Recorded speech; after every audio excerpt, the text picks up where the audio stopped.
In the quiet hum of the Galactic Academy, students from every corner of the galaxy settled into their places.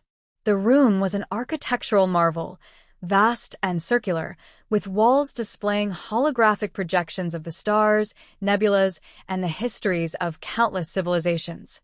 Professor Ralnix, a towering, multi-limbed Virosian with an air of authority, moved to the center. His voice was steady, calm, and filled with the wisdom of centuries. Today, he began, we address one of the most controversial and curious entries in our galactic archives. A topic so often whispered about but rarely understood. Humanity. The room shifted with an undercurrent of murmurs.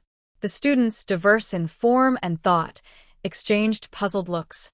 Most had heard of humans only in passing, a species confined to the distant blue planet of Earth. Ralnix's luminous eyes scanned the group, silencing their whispers. Many of you may know this already. Humans are the only species in the galaxy to be unanimously banned from participating in any form of warfare. And yet, despite their isolation, their name lingers in our records, etched with both awe and unease. Why, you ask? He paused. That is your assignment. Zintel, a soft-spoken but curious being from the Ayn Rand Collective, raised one of her thin, crystalline appendages. Professor, if humans are so primitive, why would they even be considered for war, let alone banned from it? Ralnix smiled faintly. Zintel, that is precisely the question.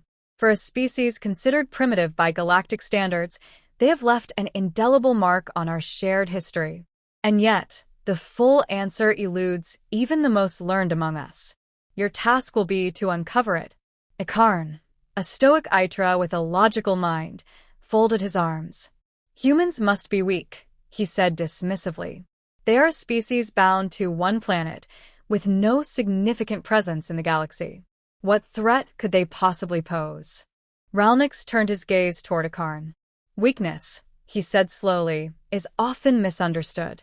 Humanity's story is not one of brute strength or technological superiority. It is something different. The professor activated a holographic interface, and an image of Earth materialized in the center of the room.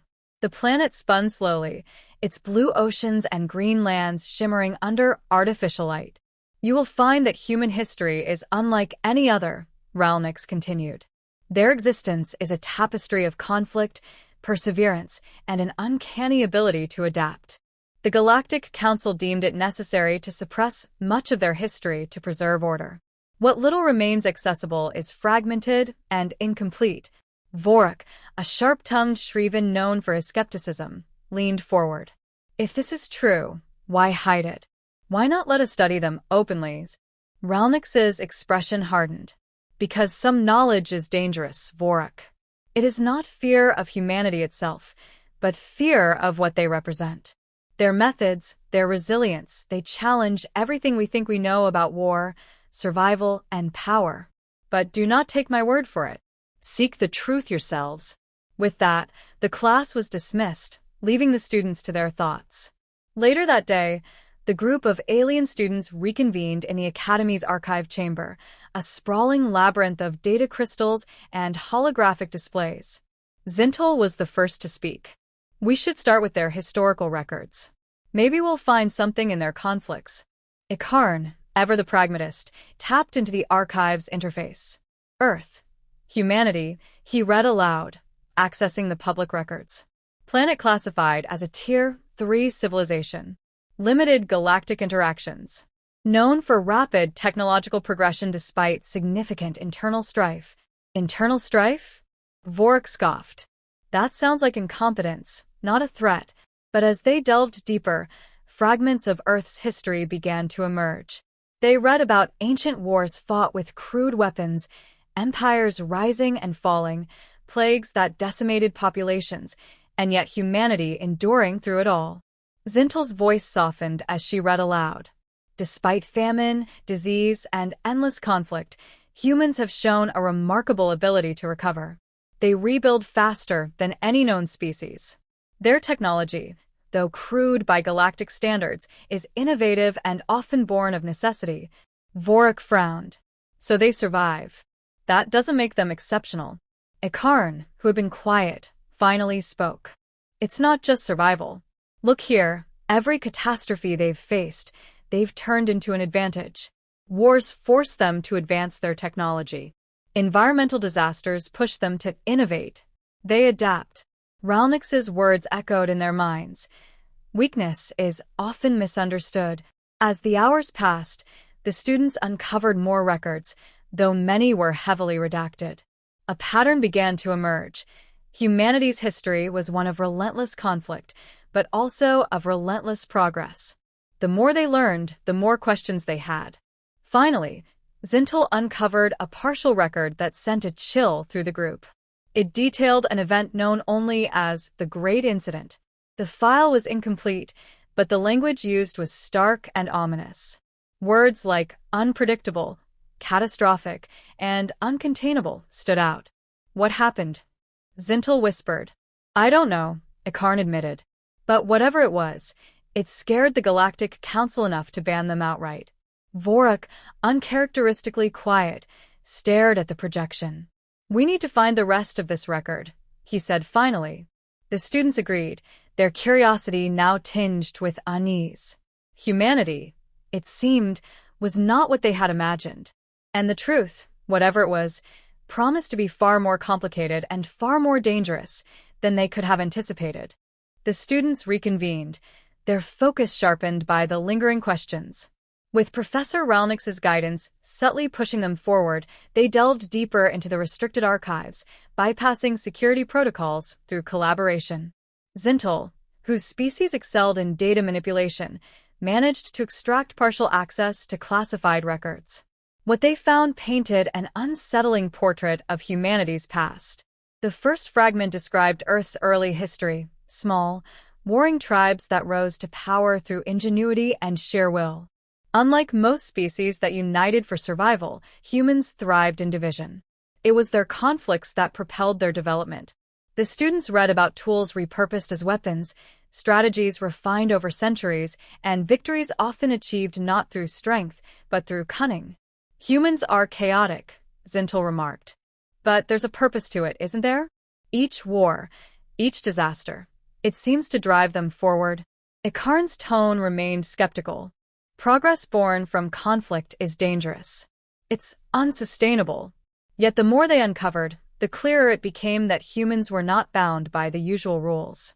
They found records of revolutions, scientific breakthroughs, and technological leaps, each one sparked by necessity. When humans faced extinction-level threats, they didn't falter. They adapted. One file described humanity's mastery of energy harnessing. While other species relied on stable, long-term developments, humans embraced risk. They weaponized nuclear power, harnessed fusion, and developed technologies that balanced on the edge of destruction. Vorak, who had been unusually quiet, spoke up. Their willingness to push boundaries is unsettling. They don't stop at what's safe. They go further, even if it destroys them.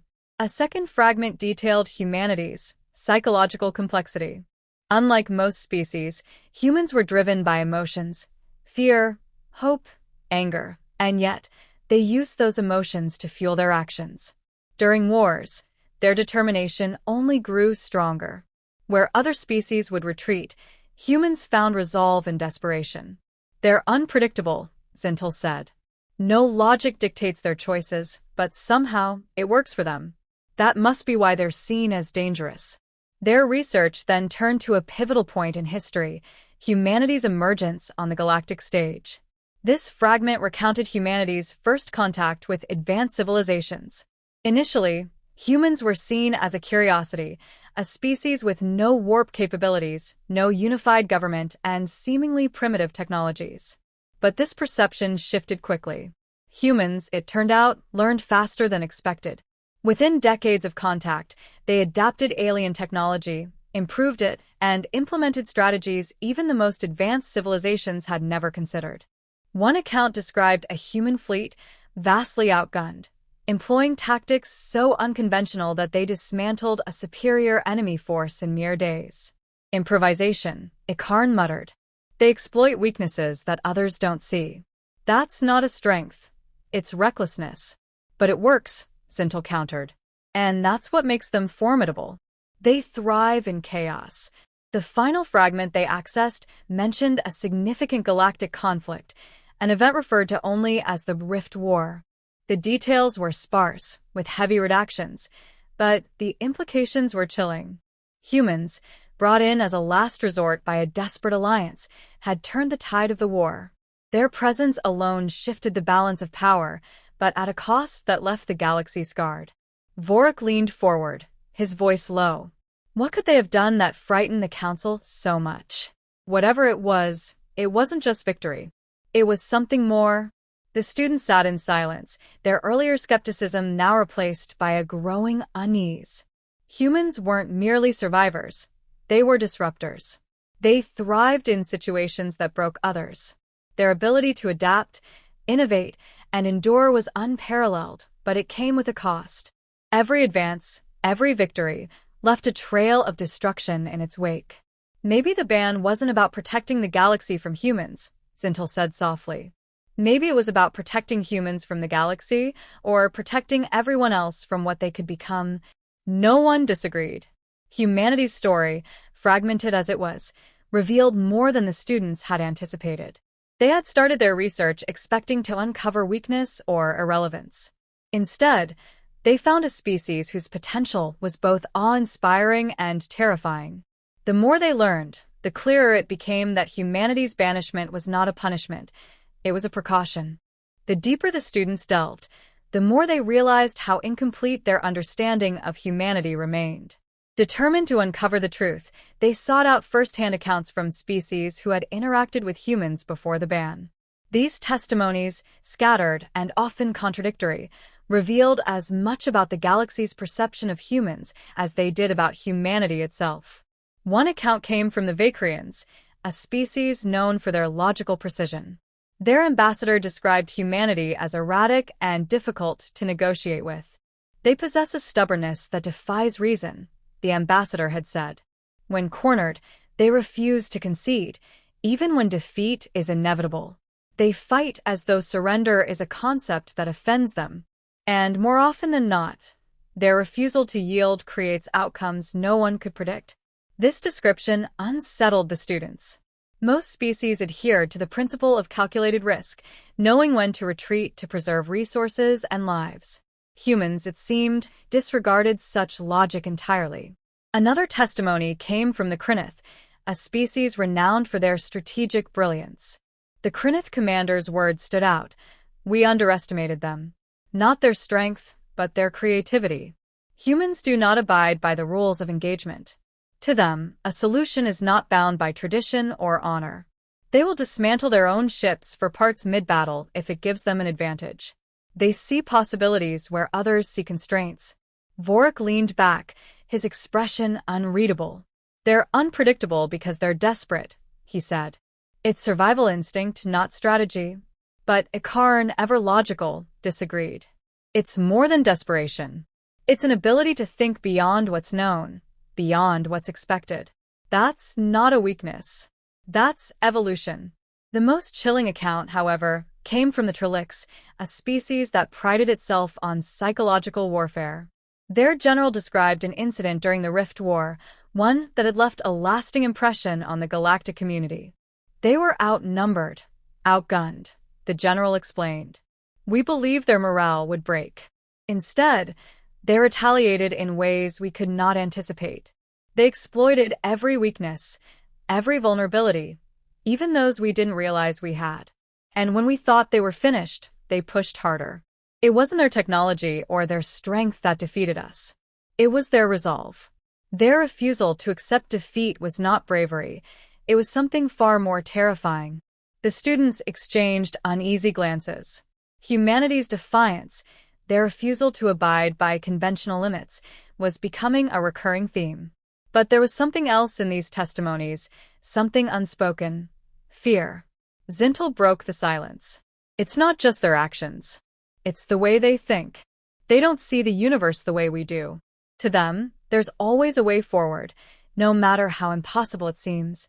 The final piece of the puzzle came from an anonymous source, a heavily redacted file labeled only as Incident Alpha. The fragment described a human-led operation during the Rift War, an operation so unorthodox and devastating that it had forced the Galactic Council to intervene. The file stated, humanity demonstrated an unparalleled capacity for total warfare. Their strategies disregarded collateral damage, prioritizing victory at any cost. The psychological and cultural impact on allied and enemy forces was deemed irreparable. The Council's resolution to ban humanity from all future conflicts was unanimous. The implications were staggering. The students realized the ban wasn't merely about humanity's capacity for destruction, it was about the consequences of their methods. Humanity didn't just win wars, they changed the rules entirely. They don't see war as a tool, Ikarn said, his voice quiet. To them, it's an existential state. They fight as though their very existence depends on it. And maybe, to them, it does. Zintel nodded. That's why they were banned. Not because they were weak or unfit, but because they were too effective. Too dangerous. The weight of their discovery settled over the group. Humanity's story was no longer one of curiosity or mystery. It was a warning. Their adaptability, their creativity, their resolve, all of it made them a force the galaxy was not prepared to confront. Vorak, who had been skeptical from the start, finally spoke. If this is what they're capable of, maybe the Council was right. Maybe the galaxy is better off without them in the fold. But Zintel shook her head. Or maybe we're missing the point. They're not just a danger. They're a mirror. They show us what's possible when there are no limits, no boundaries. And that's what terrifies us. The students fell silent, each lost in their thoughts. The image of humanity was no longer a distant curiosity. It was something far more complex, far more unsettling. And though their research was far from complete, one truth was undeniable. Humanity's banishment was not the end of their story. It was merely a pause, a precaution taken by a galaxy unsure of what humanity might become if left unchecked. The students sat in the quiet aftermath of their discovery, each processing the weight of what they had uncovered. The ban on humanity, once seen as an act of condemnation or punishment, now appeared to be something far more deliberate, a calculated effort to contain a species that defied all conventional understanding of conflict, progress, and survival. Zintel spoke first, her voice steady, but tinged with curiosity. If the Council feared humanity so much, why not eliminate them entirely? Why allow them to remain on Earth, isolated but alive? Ikarn leaned forward, his expression thoughtful. Because even in isolation, humans have value. They innovate, they create, and their unpredictability might one day serve a purpose. Perhaps the Council feared them, but they also recognized their potential. Destroying them outright might have been too great a loss. Vorak, still skeptical, shook his head. Or perhaps they knew the cost of exterminating them would outweigh the benefits. Humans wouldn't go quietly. They'd fight to the last. And if history tells us anything, it's that they'd likely take a significant portion of the galaxy with them. The group fell silent again, the implications sinking in.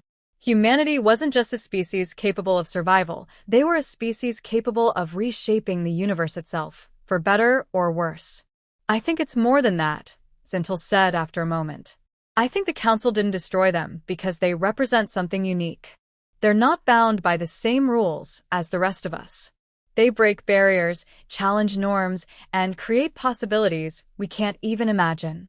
Maybe that's why they were spared, because they could be the key to something the galaxy hasn't yet faced. Ikarn frowned.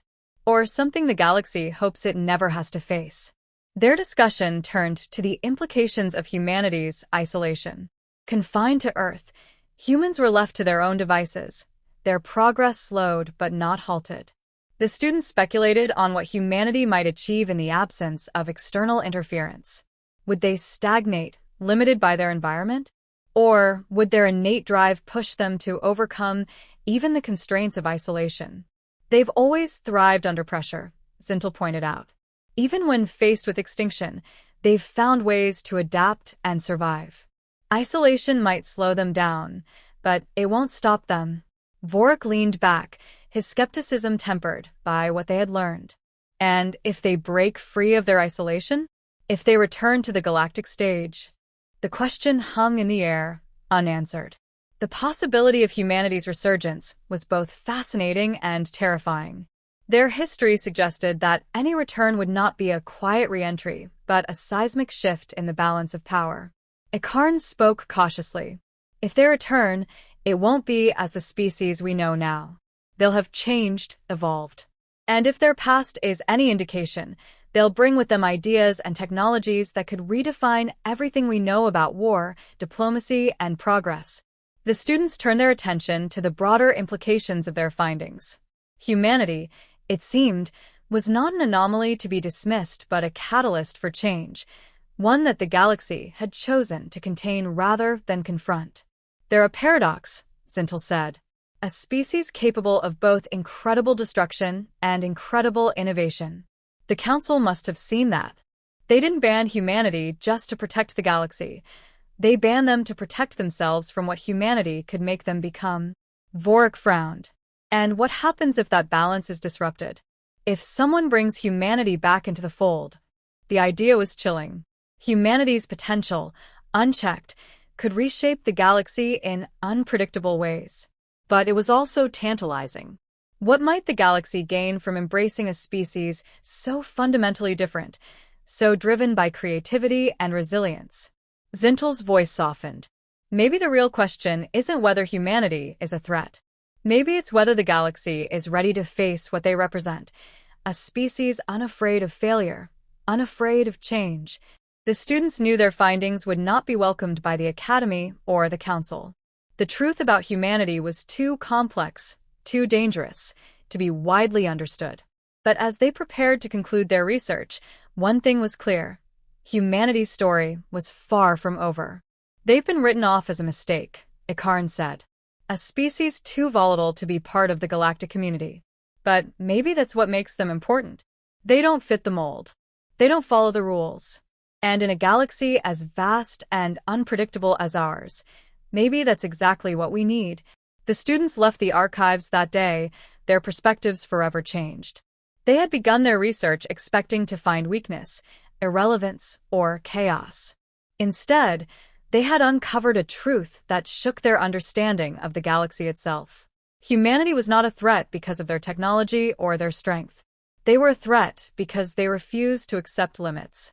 And in doing so, they revealed the limits of everyone else.